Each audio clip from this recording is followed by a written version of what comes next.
በክልላችን ባለፉት ዓመታት የገጠመንን የጸጥታ ችግር ከትምህርት አኳያ ያደረሰብን ስብራት እጅግ ከፍተኛ ቢሆንም ሁኔታዎችን በፍጥነት ለመቀየር የትምህርት መዋቅሩ ከመላ ህዝባችንና አጋር አካላት ጋር በመተባበር ከትምህርት ውጪ የሆኑ ተማሪዎችን ወደ ትምህርት ገበታ ለማምጣትና የመጡ ተማሪዎችን ደግሞ ጥራቱ የተጠበቀ ትምህርት እንዲያገኙ ከጊዜ ወደ ጊዜ እያደገ የመጣና ከፍ ያለ ርብርብ እየተደረገ ይገኛል።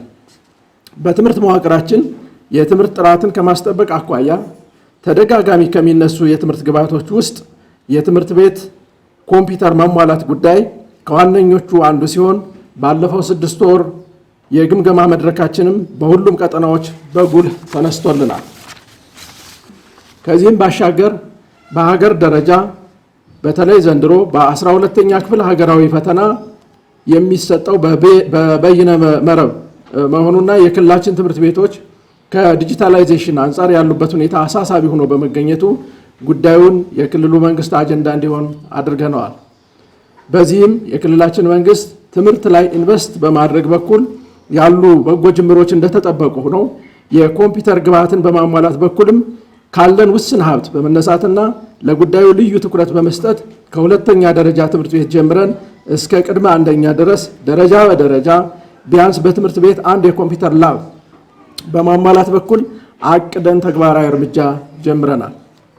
በዘንድሮ የ12ኛ ክፍል ፈተና በበይነ መረብ እንደሚሰጥ ተደጋጋሚ ተገልጿል።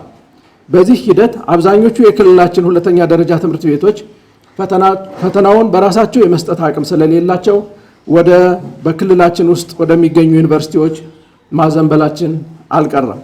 ይህንን ሁኔታ እንደ ገፊ ምክንያት በመጠቀምና ትምህርት ቤቶቻችን በዘላቂነት ዲጂታላይዝ ለማድረግ ባለን ጽኑ ፍላጎት የክልላችን መንግስት በተለይ ክቡር ርዕሰ መስተዳድራችን ስለ ሁኔታው አሳሳቢነት በማስረዳት በሰጡን ቅን እና ፈጣን ምላሽ 600 ሚሊዮን ብር በማስመደብና አስቸኳይ ግዢ በማካሄድ በአሁኑ ሰዓት በክልላችን ታሪክ ታይቶ በማይታወቅ ሁኔታ በአንድ ዙር ብቻ ከአንድ ወር በፊት የተሰራጩትን ጨምሮ 2000 የ14ኛ ጄኔሬሽን አዲስ ዲስክቶፕ እና 135 ዘመናዊ ላፕቶፖችን በድምሩ 2135 ኮምፒውተሮችን ገዝተን ማቅረብ ችለናል። በዚህ ዙር ብቻ 85 ከዞንና ከተሞች በቅደም ተከተል ተመርጠው የመጡ የክልላችን ሁለተኛ ደረጃ ትምህርት ቤቶች ተጠቃሚ ይሆናሉ። በዛሬው ጅምር እያንዳንዱ ትምህርት ቤት 25 ዘመናዊ ኮምፒውተሮች የተመደበለት ሲሆን ይህ ድልድል ትምህርት ቤቶች ያላቸውን የኮምፒውተር ቁጥር በማሳደግ የሌላቸውን ደግሞ በአነስተኛው ደረጃ የኮምፒውተር ላብ ለማስጀመር ይሆናል የሚል እምነት ይዘናል። ለትምህርት ስራ ኮምፒውተር ብርቅ መሆን የለበትም። ስለዚህ ይሄ ትምህርትን የማዘመን ጅምር ተጠናክሮ እንዲቀጥል እንሰራለን። በቀጣይ በጀት ዓመትም ከዚህ በተሻለ እንደምንሰራ እንተማመናለን።